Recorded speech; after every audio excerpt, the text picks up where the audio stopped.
Muchas gracias por la invitación. Nosotros estamos aquí en San Pablo, en Minnesota, y bueno, como todo el mundo sabe, Minnesota ha sido el centro de las operaciones de ICE. Y yo quería preguntar cómo ha sido esa experiencia de ver en las noticias todo lo que está pasando, esas cosas que ya has escrito hace un tiempo. Ay, Dios, parecía como déjà vu lo que pasó la última vez que esta administración estuvo en poder, o sea, fue justamente lo que inspiró a Lobizona. Así que fue brutal ver eso, o sea, ver que no cambió nada. Este libro, Lobizona, lo escribí en como 2018, salió a la venta, o sea, fue publicado en 2020. Y yo me acuerdo que en esa época había muchos adolescentes que leían ese primer capítulo, los primeros capítulos con ICE y todo lo que pasa, y me preguntaban si era como dystopian, viste, como Hunger Games y Divergent y todos esos, como que no era verdaderamente en nuestro mundo actual. Y yo me quedaba como sorprendidísima, porque me daba cuenta el privilegio de estos adolescentes que no conocían a nadie, ¿viste? Ujú. Mientras que yo me acuerdo en mi escuela acá pública de Miami, cuando yo era adolescente, o sea, ya 1000 años atrás, era lo mismo todavía. O sea, teníamos amigos que no tenían documentos que cuando venían, viste, hay gente así como que los escondíamos. Así que no es algo tan nuevo, ¿no? Entonces como que me sorprendió mucho. Hoy en día, ahora los lectores que lo leen en 2026 ya no hacen esa pregunta. Gracias a lo que pasó ahí, en esas ciudades, o sea, ahora ya no pueden escapar, ¿viste? De ver esto, de saber lo que está pasando en nuestro país. Es otra experiencia totalmente. Y lo más triste para mí es que podría haber estado escrito hoy. O sea, el primer capítulo puede estar pasando hoy en día. Es como que no cambia nada. Y no sé, como que es fuerte, porque se te va un poquito la esperanza y por eso cosas así como ir a visitar, ir a las escuelas, hablar con adolescentes, como que te la devuelve un poco, ¿no? Esa esperanza. Claro, claro, así me lo puedo imaginar porque incluso cuando comenzamos este programa que fue en el 2012 más o menos, yo recuerdo que habían casos en las noticias de los agentes de las fronteras disparando a los inmigrantes que estaban cruzando la frontera y, o sea, cosas que, como tú dices, la mayoría de la población no sabía ni siquiera que estaba pasando todo eso. Así que me parece muy pertinente y muy interesante. O sea, me sorprendió cómo el libro comienza con una redada de ICE y, o sea, súper pertinente, ¿no? Y pese a que estamos en tiempos como algunos analistas le llaman tiempos orwellianos, Sí, tal eh, cual. no sé, me pareció refrescante un poco leer la historia de Manuela Azul. Que por cierto lleva el mismo nombre de una amiga argentina que se llama Manuela, así que saludos para Manuela. Saludos. Y también me gusta cómo utilizas, digamos, las cosas culturales. Yo soy de Bolivia, entonces en Sudamérica compartimos mucho, ¿no? La cultura futbolera, todo eso. Entonces todos esos aspectos que están en el libro, que mucha gente me imagino que se identifican con eso. Pero particularmente la historia del lobizón, para la gente que no conoce esa mitología, ¿de dónde viene esa idea?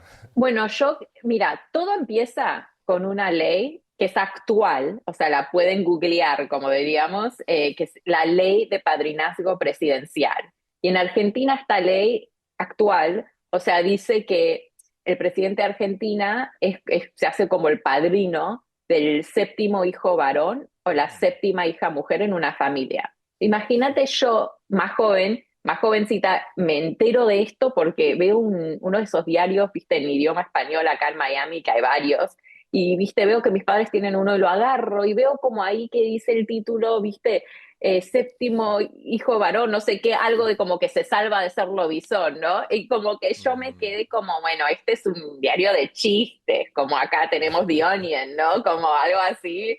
Y no, me dicen, no, esta es una ley actual. Y yo no pude creer. Entonces, por supuesto, empiezo a research, a ver cómo Y bueno, si empezás a ir atrás al origen de esta ley, de cómo empezó esta tradición, y ni siquiera empezó en Argentina, empezó creo que era Rusia y no sé qué, y se Ujú, vino a Argentina y todo esto, pero si vas a todo el principio, hay, hay como una leyenda, digamos, una creencia que estos séptimos hijos varones van a ser lobisones, ujú, y hay algunas versiones que dicen que la hija sería bruja. Y me fascinó tanto esta idea, ¿no? De estas tipo mitologías que vamos creando nosotros mismos con nuestras ujú, palabras y la manera que describimos una cierta población. ujú, Y como que a veces se siente medio ridículo o chistoso, lo que quieras, pero si lo seguimos repitiendo viste, y la gente empieza a creerlo, de repente se manifiesta como en leyes ujú. actuales.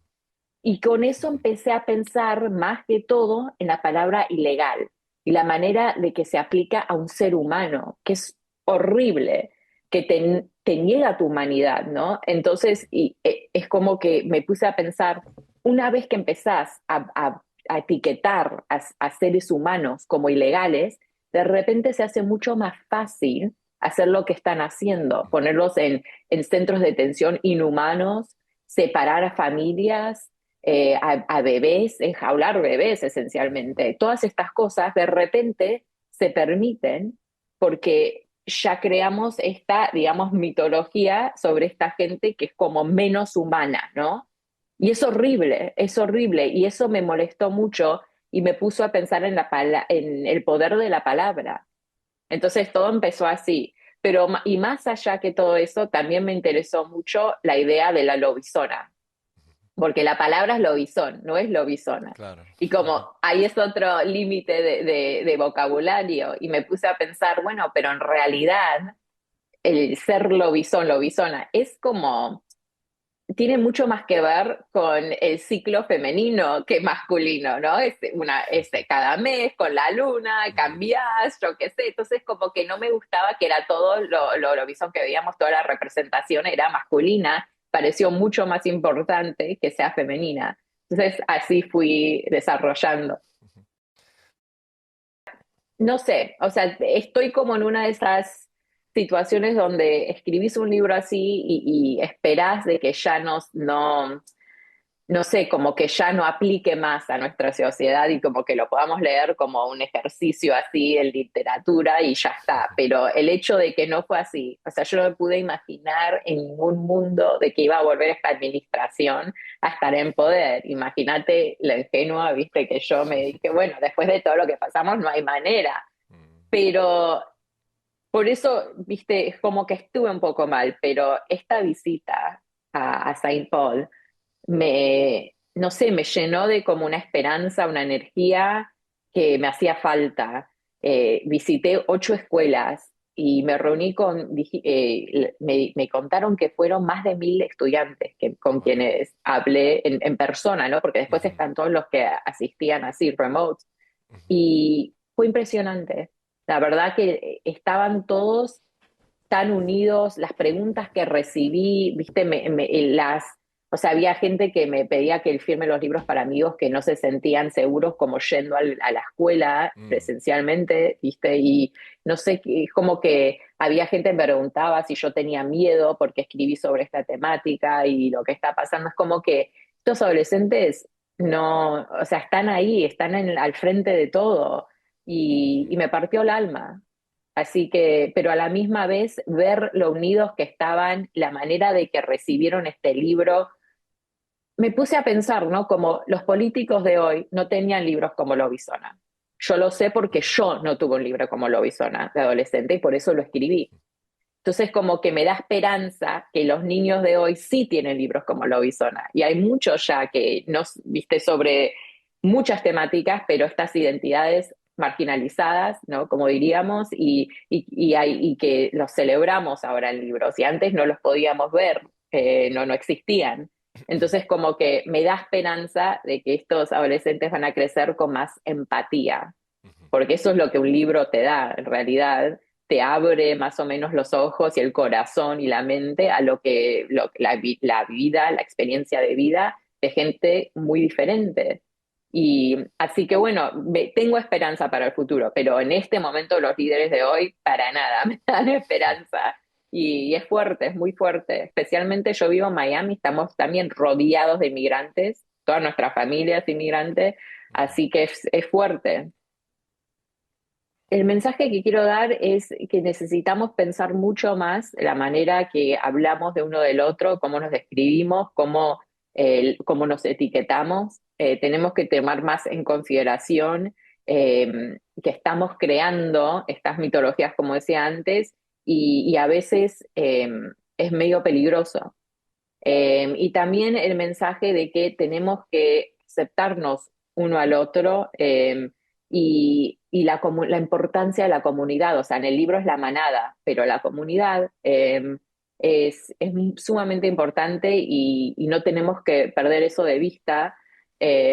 Y a mí, o sea, una de las cosas que quise con este libro es que, viste, quitar esa palabra ilegal y reintroducir la palabra indocumentado, porque para mí me parece una palabra hermosa, porque es alguien que no ha sido documentado, que no hemos visto antes, que no ha existido antes. Y en ese sentido somos todos indocumentados, somos todos únicos, especiales. La primera vez que documenta este mundo nosotros es ahora que estamos viviendo. Y como que me fascina eso. Entonces como que quise darle un giro un poco a la dicción, a las palabras que estamos usando y como que las pensemos un poco más. También todo lo que viene de género, ¿no? Porque en Latinoamérica tenemos mucho machismo, femicidio, o sea, todo lo que viene con todo eso. Y quise un poco hablar de eso en este mundo de fantasía que es tan rígido, tipo con género, tipo las mujeres son brujas y esto. Y bueno, viene Manu, que no cabe en ese binario, o sea, Manu es lobizona y es un desafío y como que quise también como que quitarnos un poco de esa mentalidad, porque viste algo que noté también en Senpou, es que son tan abiertos, aceptan a todos, crean una atmósfera tipo muy cómoda y segura para que podamos hablar, expresarnos y me fascinó eso. Y como que ese es el tipo de mundo en el que quiero vivir, porque ¿qué te importa a vos la identidad, cómo se identifica otro ser humano, ¿no? ¿Cómo te puede afectar a vos? Me parece eso sumamente importante, como que nos demos todos el espacio para desarrollar, evolucionar y ser quien queremos ser. También el año pasado salió El último vampiro. Tengo 8 libros en total, pero Zodíaco es una saga de 4 libros que fueron los primeros y esos como se tradujo creo que en 8 o 9 idiomas, así Wow. que pude viajar mucho, pude ir a México, pude ir a España, a Buenos Aires, a presentar los libros y como que fue so impactante, ¿no? Qué Como lindo. súper, me afectó un montón y lo que me di cuenta porque yo había escrito un libro basado en esta misma ley de padrinazgo que te cuento de Lobizona en 2008 que se llamaba Ojos Amarillos, o sea, como te das cuenta es muy parecido, pero era otra versión. Y cuando la quise publicar acá en los Estados Unidos, nadie la quiso publicar y hasta un representante me había dicho como que los niños de acá no les importan los inmigrantes argentinos, como que me afectó mucho. Wow. Así que después dejé de escribir de mi identidad, empecé a escribir otras cosas, me salió Zodíaco, escribí Zodíaco, y lo que me di cuenta a través de esa saga es como que puedo, puedo tratar temas políticos, temas un poco divisivos, cosas fuertes, cuando uso la fantasía, porque de repente la gente no lo ve de la misma forma. Por ejemplo, me acuerdo una periodista en Argentina me preguntó, ¿por qué ustedes, escritores de ciencia ficción y fantasía, les encanta dividirnos en facciones? Y como, viste, somos todos en grupos distintos. Y yo le digo, mira nuestro mundo, o sea, ¿de dónde te parece que sale esa inspiración si vivimos en facciones? Lo llamamos países, pero en fin y al Claro. cabo son facciones. Eso es como que la gente no se da cuenta inmediatamente cuando le das un libro de fantasía y creo que impacta un poco más de esa manera, porque, viste, llegás y como que los prejuicios que capaz tienen o lo que piensan al principio, como que no lo ven de la misma manera porque le estás dando un giro distinto. Y bueno, así aprendí como, bueno, ok, así es la manera que hay que hacerlo. Y por eso decidí volver a intentar con Lobizona cuando terminé esa saga de una manera un poco distinta, atacarlo de otra forma. Y bueno, así que yo creo que al fin y al cabo todos mis libros tratan con identidad. Y aunque no todos los libros traten de un personaje inmigrante en sí, son inmigrantes en algún aspecto de su vida, porque eso es algo que a mí no me pueden quitar, ese sentido de venir de dos mundos, pero sentir que no perteneces a ninguno.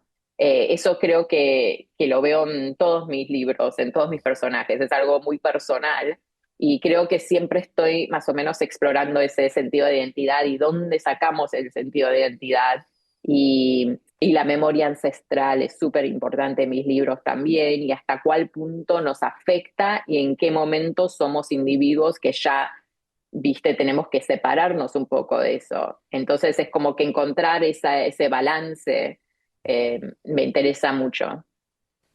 Me gusta y me hiciste recuerdo a esta canción que se llama Entre dos tierras, así que lo vamos a poner en este episodio.